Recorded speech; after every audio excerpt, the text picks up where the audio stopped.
Are you ready to take that once in a lifetime bucket list adventure vacation on an expedition cruise? Stay tuned as we look at Silversea Expeditions.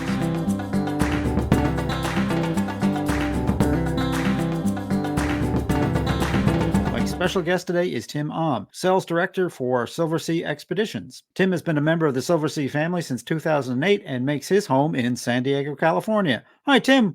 Welcome to RTE Travel Talk. Thank you. Thank you very much. It's a pleasure to be here. Great to have you with us, Tim. So, Tim, as you know, the cruise industry has seen quite a number of changes in recent years, one of which is the rise in the popularity of small ship or expedition cruising. Yeah. Many experienced cruisers are looking for a more experience-oriented adventure, and even the first-timers with an adventurous spirit are looking to expedition cruising for that next vacation. Now, I know that Silversea has been at the forefront of expedition cruising for probably 15 plus years now. So I thought today we could explore the Silversea experience and find out what it's all about. How does that sound? Yeah, absolutely excellent. 15 years ago, we launched what was then called Prince Albert II. First truly luxurious ship with all of our offerings and really pioneered that space.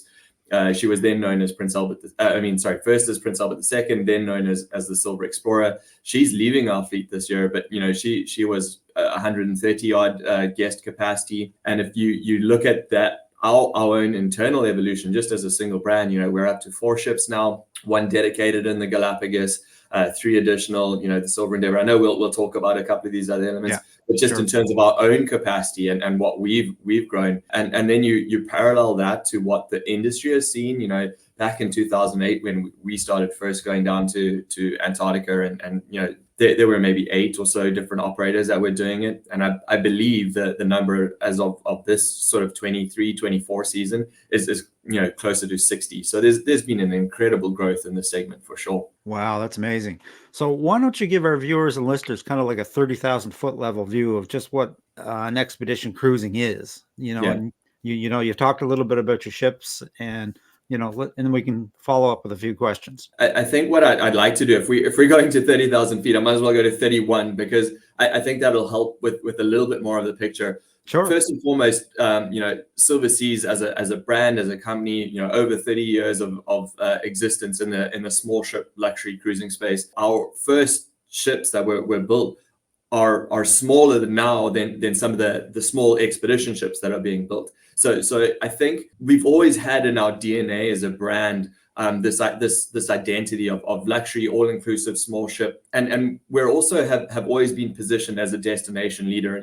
We go to over 900 destinations annually. Right. And why I wanted to start there is I think from a broader perspective, understanding our positioning comes quite strongly from our heritage. We pioneered so many firsts in that small ship, all-inclusive style of travel.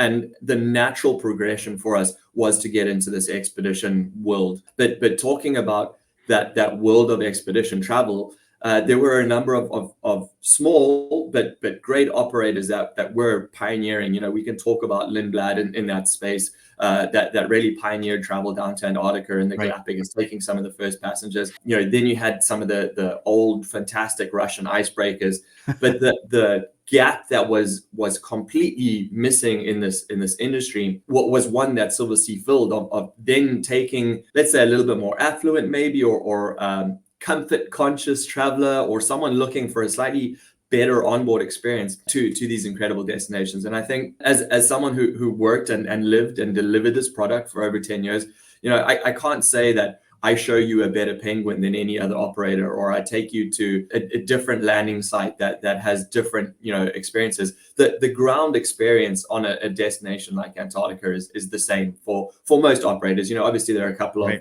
parameters that we operate within, but those parameters are largely set by the tourism bodies that administer tourism in these areas. So then the only other real differentiator was, well, did you want to have bunk beds and shared ablution facilities down a corridor, or did you want to have slightly bigger suites and that higher level of service, maybe a couple of different dining options? And that's where Silversea has really stepped in. The consumer in general has become more discerning. There's a lot more choice, and that's pushed the evolution of the the size of the ships, the quality, the styling, all of. I don't know if that's 100% the answer that you're looking for, and please, if I haven't, please ask it again, and I'll try dig in. Well, it's obviously clear that you are really excited and motivated about the expedition product that Silversea has. Yeah, absolutely. Now, you mentioned the Russian freighters and that sort of thing. Some of us old guys like me, when I hear the term expedition voyage, I think back to Jacques Cousteau and his famous old ship, the Calypso.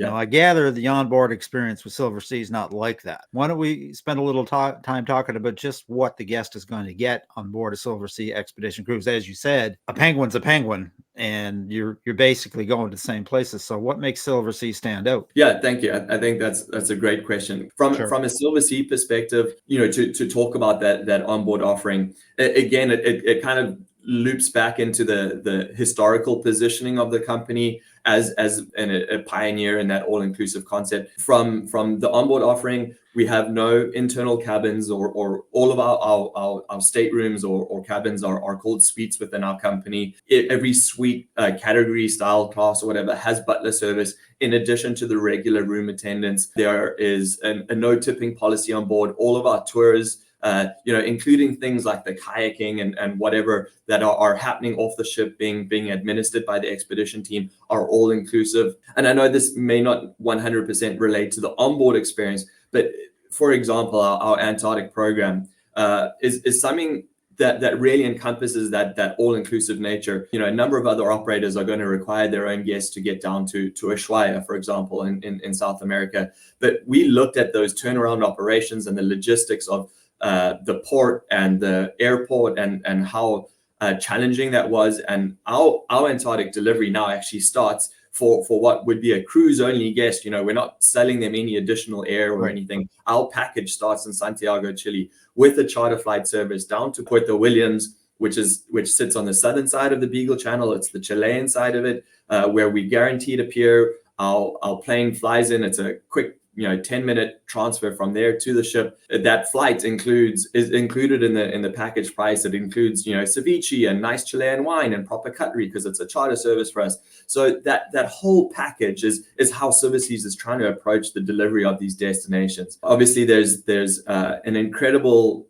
attention to learning guests' names and the soft elements of what we consider the luxury delivery or execution of the product. Yeah.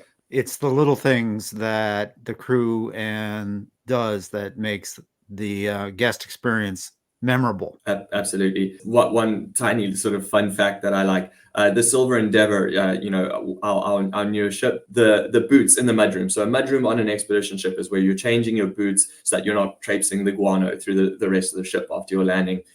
Those boots sit on heated pipes, so that when you come to put your boots on for a landing, they're nice and warm, and if by chance you've got a little bit of water or something in them, they're dried out and ready to go. So I mean, that's kind of the level distinction or the difference between the Russian icebreakers and where the industry has evolved to today. No, exactly. So you mentioned you go to Antarctica, the Galapagos, the Arctic. Absolutely, yeah. We got two vessels deployed in the Arctic, doing some incredibly unique itineraries like the Northwest Passage. I look at our Arctic. Antarctica is in general for 90% of operators really just focused on the peninsula. Arctic, however, is a much broader area. We've done the Northeast Passage, as well as the Northwest Passage, so going over the top of it, Nova Zembla and areas like that, which aren't being visited at the moment. But there's the Norwegian or Svalbard Arctic, then the Greenlandic Arctic, and then the Canadian Arctic. And we have strong deployments in each of those regions. So there's no lack of choice. Definitely not. And then, we have an incredible deployment on the Silver Cloud. We visit some great areas in the Kimberley, northwestern Australia, with extensions up into Indonesia, Tanah Toraja land, Sulawesi, finishing in Bali and Benoa, but Komodo Island, places like that. We also have Papua New Guinea, Solomon Islands, Vanuatu, French Polynesia. So really strong South Pacific deployment, West Africa, and then what some people would consider less common expedition destinations, but some great trips around the British Isles. Scotland, out into the Outer Hebrides, Iceland, circumnavigations. Yeah, the deployment is pretty vast for sure. So in other words, some really, really unique destinations. It's not just Antarctica and the Arctic. you No. could find yourself any place in the world. It's Yeah, amazing. absolutely. We position ourselves as a brand to be the ultimate deliverer of some of the most incredible destinations throughout the world. So obviously, with the size of these ships, one is not going to find a lot of onboard casinos, Broadway shows, and that sort of thing. What type of entertainment can a cruiser expect on board, and Yeah. evening activities and that sort of thing? I don't know who coined it first, but I like the term edutainment. I think that talks quite a lot to the nature of what we do on an expedition trip. You know, as you said, that it's so much about enriching the lives of our travelers and Right. educating them on the destinations. We all travel to these incredible parts of the world because we love them. We want to preserve them. We want to educate people about the challenges that they face, about the wildlife, the history, the geology, you know, be it marine biologists or ornithologists and whatever from the natural world. Because we have slightly varying products, you know, the Galapagos is a 100-passenger vessel. Her post-dinner entertainment program is maybe a little bit more limited. It involves, you know, we have an incredible pianist or musician on board. There is, let's call it, on occasion, a little bit of a party that happens out on deck or something like that. You know, it's obviously a wonderful destination to celebrate anniversaries and things like that. Then as you move to the slightly larger vessels, there's obviously a little bit more capacity. You know, you'll definitely have at least a musician who'll play in the cocktail bars and things like that before dinner and after dinner, depending on the departure, where we are in the world and that sort of thing. The core focus, however, is definitely more on the educational component of it. Right. You know, as someone like myself, as expedition leader, every day we have something that we call a recap and briefing. So you're standing up on the stage, you're talking about the following day's activities, you know, trying to condense it into, okay, where are we going, what the weather is, what are the options if there are any, where's the kayaking going to be, or the hikes, or and just give guests an overview of the following day's experience. And then, you know, we have up to 28 expedition staff who are specialists in their specific field, who then take the stage and talk about what we might have seen that day, or preparatory for the following day in terms of what they might see to help them have a deeper understanding to those experiences. So that takes up a good part of that type of experience. Yeah. So in other words, the destination unto itself basically forms a large part of the edutainment, as you mentioned, because when you're considering a cruise like this or an expedition like this, it's really about where you're going. You're going to Antarctica, you're going to the Arctic or the Kimberley coast. So part of the entertainment is going to be learning all about it, and that's what you're finding your guests are really looking for. Absolutely. I mean, the team that puts together the staffing for these destinations, it's about putting the appropriate staff members that have their expertise in their destinations, that are worldwide experts, and to really bring those destinations to light and immerse our guests deeper into those experiences. Now, something that's always near and dear to my heart, and I know Silversea on the regular luxury ships is well noted for, is the dining on board these ships. What is there great options for that as well? One of the incredible things that you notice within our brand is that the service delivery staff, I'll call them in general food and beverage, but anyone under that hotel department is often interchangeable between the different vessels. So the ships, you know, obviously rotate in terms of their physical location and placement. So those same levels and standards that you would expect on a regular Silversea voyage are executed on the expedition trips. The only sort of minor caveat that I can give to that is obviously provisioning down in Antarctica poses slightly different limitations to provisioning in the Mediterranean or Alaska when you're so much closer to, you know, the US or big other ports. But in general, the levels of food, the cuisine, you know, it always amazes me on day 10 of a trip down to Antarctica, they're still finding fresh berries and fresh organic lettuces and things like that. So one of the hallmarks of Silverseas has always been the culinary experience. We pioneered a program called SALT, which stands for Sea and Land Taste, and it's about really bringing the local flavors and produce on board and incorporating them into the daily menu. So if you're a previous Silversea guest on some of the other ships, you're not going to find a lot of difference it's going to be essentially the same dining experience on board the smaller yeah absolutely. I mean, we focus on the core concepts that are well known throughout the Silversea fleet. The main dining room will serve breakfast, lunch, and dinner a la carte. Then La Terrazza is known as the Italian concept restaurant that serves as your breakfast and lunch buffet, and then your evening Italian dining venue. And then the other vessel or the other restaurant is known as La Dame. She is that sort of French high cuisine. And then, of course, we have Hot Rocks, which the pool bar or grill, as we'd call it, for lunch, more of that sort of poolside pub burgers and sandwiches and things like that. And then into the evening, the concept of Hot Rocks is super heated lava stones, and they come and they put a little bib around you and bring you the hot rock and pour a little bit of oil onto the rock, and then you get to cook your shrimp or your steak or your whatever it is that you've ordered. So yeah. Oh, wonderful, great experience. So what type of typical guest would we expect to see on board a Silversea expedition? Are they Yeah.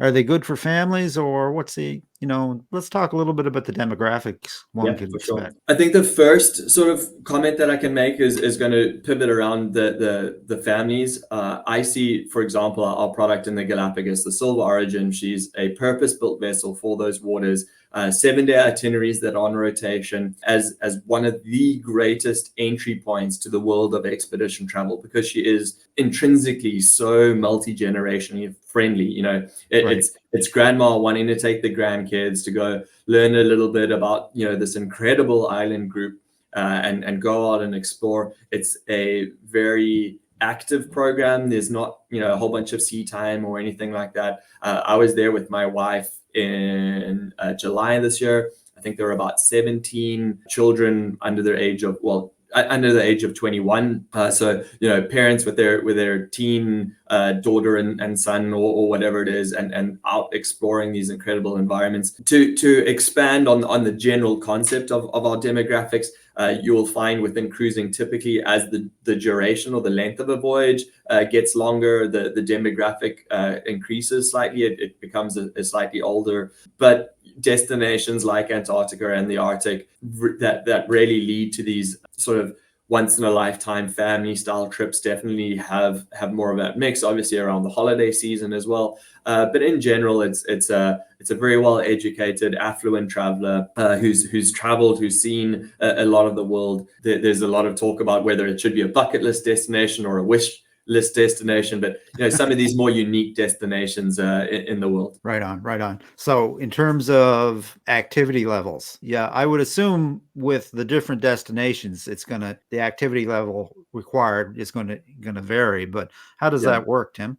My kind of benchmark that I like to advise, and there's no upper limit to that question. I think the baseline that I like to set is if someone can walk up and down a flight of stairs, they're generally able to at least participate in everything that we're doing. Obviously, we want our guests to be able to at least get into the Zodiac and get ashore. After that point, I'm not trying to send everyone on a 10-mile hike over a glacier or anything like that. Right. But I do want people to at least have the opportunity to get off the ship, get into the Zodiac, and get ashore. So that's where I come with that benchmark. At least if they can make it up and down a flight of stairs, that'll get you ashore in the Galapagos, in Antarctica, and the wildlife's there. It's really quite close to you. One of the fundamental sort of concepts within the expedition travel is the Zodiac.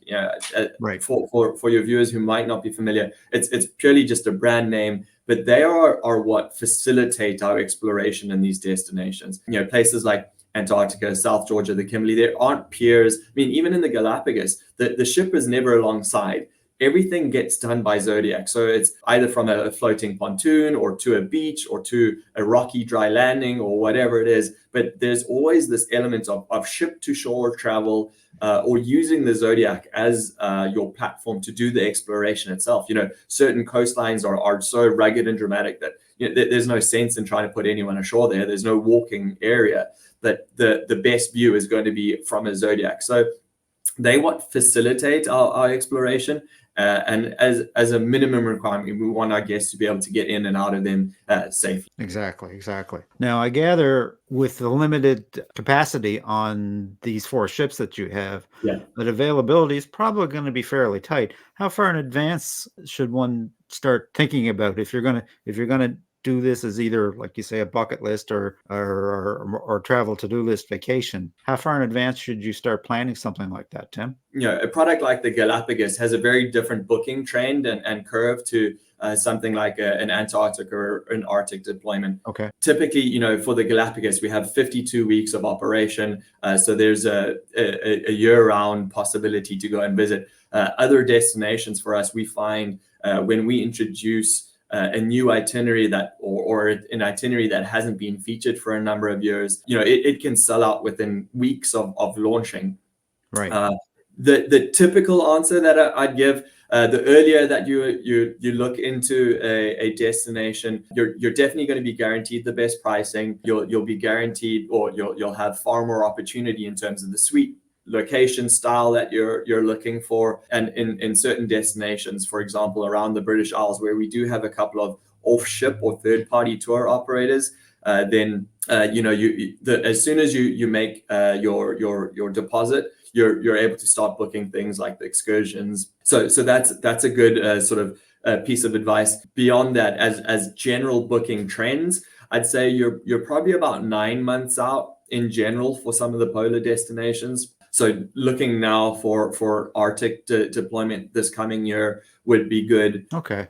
I would expect the services of an expert travel advisor would be very helpful in planning such an adventure. Absolutely. I think we've all seen, post-COVID, the benefits of having a travel advisor and helping you secure the services. And the onus on the travel advisor is to really match the right person with the right product. And the amount of work and research that they have to do to know, what the different operations are out there, I would highly recommend someone looking into a professional travel advisor who's got the wealth and knowledge. Travel advisors, often travel immensely themselves. So yeah, absolutely. Exactly.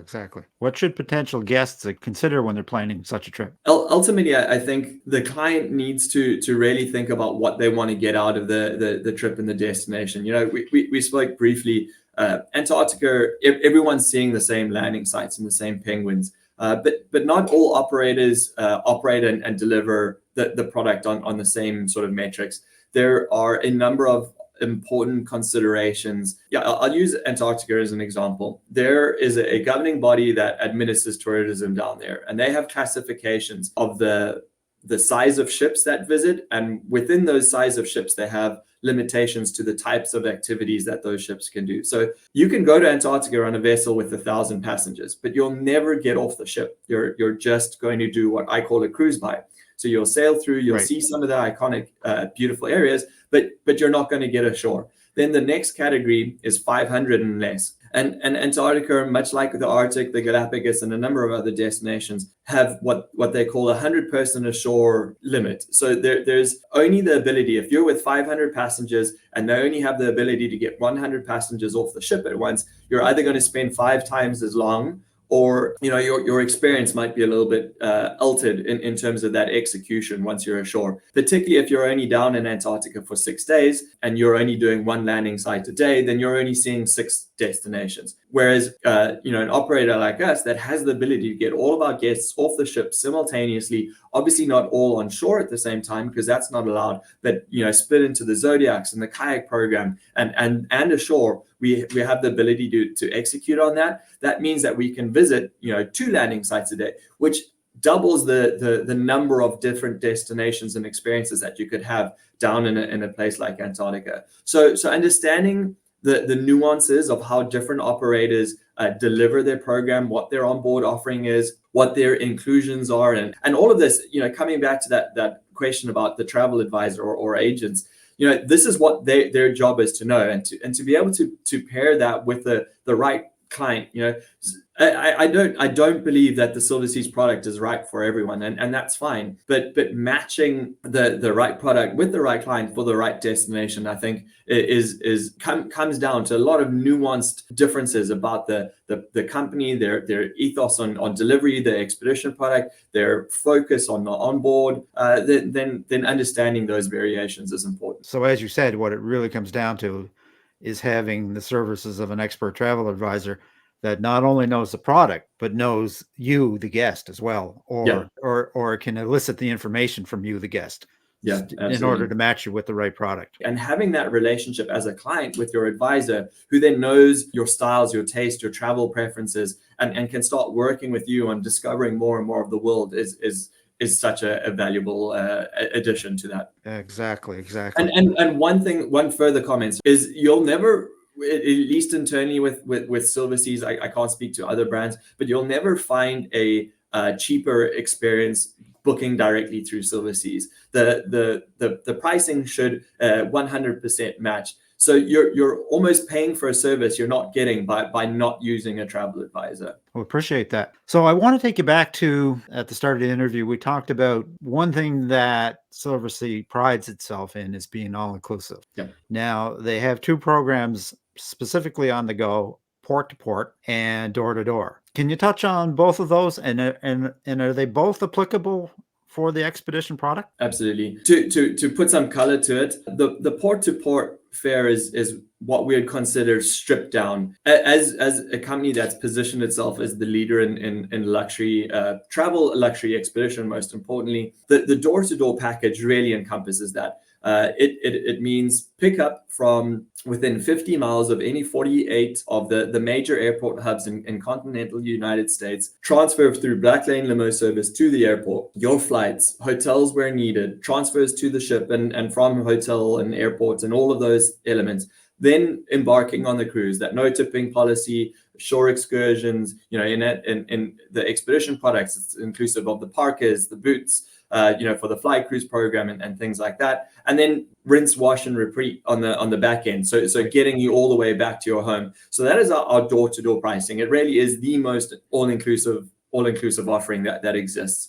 You can literally get picked up from your house, dropped off, and not have opened your wallet once on the entire trip. That's the sort of whole package. The port-to-port pricing strips out the flights, the hotels, all of those additional connections, and really just focuses on that cruise element. Now, for the expedition product, because so many of our embarkation ports are in quite unique or hard to get to destinations, we often include charter flights or hotels where needed in that port-to-port pricing. But I'll make an example. If you're going on a cruise up in the Arctic next year and you're coming from San Diego, I would have the opportunity through door to door to get fetched from my house, driven to the airport down in San Diego, flown to Montreal, and then the rest of the cruise segment. If I was just booking that port-to-port segment, although the embarkation point is in Kangerlussuaq in Greenland, I would still only need to get to Montreal, and from there it's a charter flight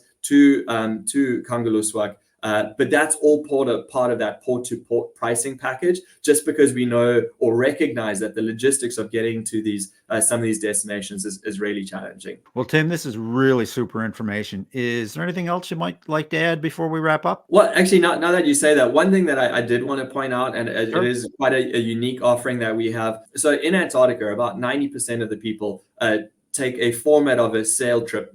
Most of them are from Ushuaia.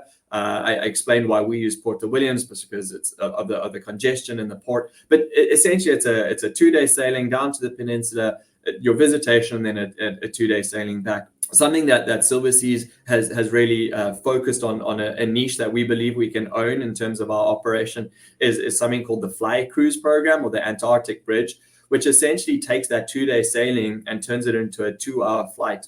So that program for us actually starts in Santiago in Chile. You fly down to Punta Arenas, which sits in the southern part of South America in Chile. And instead of sailing across the Drake Passage, you fly across the Drake Passage in a 2-hour flight, landing on King George Island in the South Shetlands. And then your 6-night experience or program starts from that point. So the ship stays down there and avoids the relocation back and forth. From a number of different perspectives, this is an incredible opportunity. Obviously, the Drake Passage is known to be some of the rougher waters in the world. And I think from that perspective of giving access to the traveler who's either really hesitant about sailing across the Drake Passage, yeah, or maybe it's that affluent business traveler who just doesn't have 2 or 3 weeks around the busy holiday period, Christmas. I know for a number of people still working in the US, you only get so much time and leave on an annual basis. So this really condenses that program. You get the same amount of time in Antarctica, but you just cut out that sea time on either end. So I think that's an incredible opportunity for guests to get down there as well. That's a really, really great option for folks. So I always like to ask my guests, Tim, because I know part of what you do is travel the world to keep up with all of this. Where are you off to next? That said, and this wasn't a plug. I didn't know this question was coming, but I leave in 2 weeks down to Antarctica. I'm going to be taking a group of travel agents down for their first visit to Antarctica and to show them our operation and experience. So I'll be hosting a trip on the wonderful Silver Endeavour. That's a good segue into us getting back together to do a comparison from the South Pole to the North Pole. How's that sound? Sounds great. All right, my friend. So with that, I'm just going to wish you safe and happy travels on all your future cruises and adventures. May the wind always be at your back, and I hope to see you on the Lido deck sometime soon. Thank you very much, Ken. And it's a privilege being here, and to all your listeners, whenever you may hear this, all the best. Thank you. Take care. And that about wraps it up for today, folks. A very special thanks to my guest, Tim Amm of Silversea Cruises. If you'd like to reach out to one of our expert travel advisors about a Silversea cruise, I will leave that contact information in the description. If you'd like to reach us with a question or a suggestion for a future video or interview, you can simply send a question to questions@realtravelexperts.com, visit our website, realtravelexperts.com, or simply leave a comment. We always respond. And as always, folks, if you enjoyed this content, a like, subscribe, and a ring of the bell is certainly appreciated and helps us to spread the word. So until next time, happy travels.